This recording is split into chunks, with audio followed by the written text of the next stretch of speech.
1 2 3 4 5 یہ کسی انڈین گانے کے بول نہیں بلکہ سرگودا کی فضا میں پاک فضائیہ کے ایک ہوا باز دوران پرواز یہ گنتی گن رہا تھا۔ زمین پر کنٹرولر نے اس سے وائرلیس پر پوچھا، کیا تم کوئی گانا گنگنا رہے ہو؟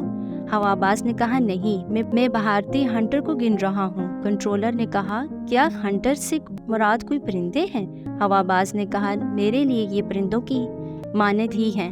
بھارتی پرندے پاکستانی شاہینوں کا من پسند شکار ہیں۔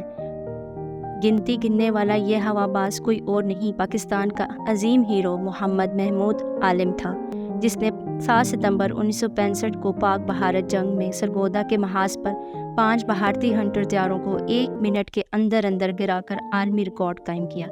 ان میں سے 4 طیارے صرف 30 سیکنڈ میں گرائے۔ اس کارنامے نے ایم عالم کو شہرت کی بلندیوں پر پہنچا دیا۔ ان کا شمار پاکستان کے ہیروز میں ہونے لگا اور انہیں لٹل ڈریگن اور ٹاپ گن کا خطاب ملا۔ ایم عالم کے بقول قلیل وقت میں 5 جہاز گرانا ایک معجزہ تھا اور اللہ تعالیٰ نے میرے جذبے کو دیکھتے ہوئے مجھے یہ موقع دیا۔ ایم عالم ایک ایسے مایہ ناز مجاہد تھے جنہوں نے فضائیہ کی تاریخ میں شجاعت کی لازوال مثال قائم کی۔ وہ 6 جولائی 1935 کو کلکتہ میں پیدا ہوئے۔ قیام پاکستان کے وقت انہوں نے اپنے خاندان کے ہمراہ مشرقی پاکستان ہجرت کی۔ 1952 میں ایم عالم نے پاکستان ایئر فورس میں شمولیت اختیار کی۔ 1965 کی جنگ میں اسکواڈرن لیڈر کی حیثیت سے کارنامہ انجام دے کر اپنا شمار پاکستان کی عسکری تاریخ کی یادگار کرداروں میں قرار دیا۔ ایم عالم نے پی اے ایف میں ایئر کوموڈور کے عہدے تک ترقی پائی۔ پاکستان ایئر فورس ان کی زندگی اور ہوا بازی ان کا جنون تھا، لیکن ایک بہترین ریکارڈ رکھنے اور خواہش کے باوجود انہیں 1971 کی پاک بھارت جنگ میں پرواز نہیں کرنے دی گئی۔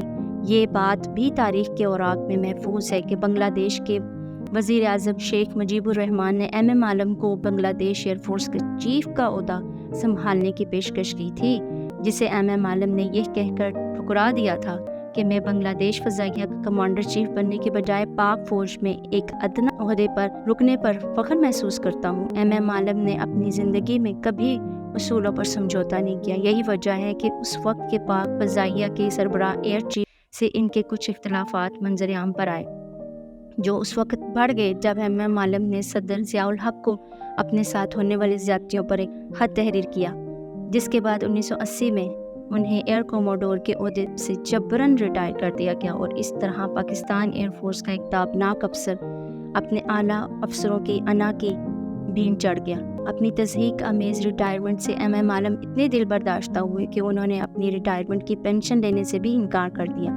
ریٹائرمنٹ کے بعد ان کا کوئی ذریعہ آمدنی نہ ہونے کے باعث ایم عالم نے نہایت قسم بسری کی زندگی گزاری، مگر آخر تک پینشن نہ لینے کا فیصلہ کیا اور اس فیصلے پر وہ آخر تک قائم رہے۔ ایم عالم کی جرأت اور بہادری صرف ایئر فورس تک ہی محدود نہیں رہی، بلکہ اپنی ریٹائرمنٹ کے بعد انہوں نے افغانستان سے روسی تسلط کے خاتمے کے لیے افغان مجاہدین کو تربیت اور روسی فوج کے خلاف قندھار اور جلال آباد کی جنگی معرکوں میں بھی حصہ لیا۔ ایم عالم کے ایک قریبی ساتھی ایئر مارشل ایاز احمد خان کا کہنا ہے کہ ایک روز آدھی رات کو ان کے اسلام آباد کے گھر میں کسی شخص نے دستک دی۔ انہوں نے جب دروازہ کھولا تو دروازے پر ایک شخص کو میلے کپڑوں میں کھڑا پایا، جس کی داڑھی بڑھی ہوئی تھی اور اس نے پختون ٹوپی پہن رکھی تھی۔ دروازے پر کھڑے شخص نے مجھ سے کہا، شاید آپ نے مجھے پہچانا نہیں، میں ایم عالم ہوں اور 2 دن سے بھوکا ہوں۔ ایاز احمد کے بقول انہوں نے جب اسے اندر بلا کر کھانا پیش کیا تو وہ جس طرح سے کھانا کھا رہا تھا ایسا لگتا تھا کہ وہ کئی دنوں کا بھوکا تھا۔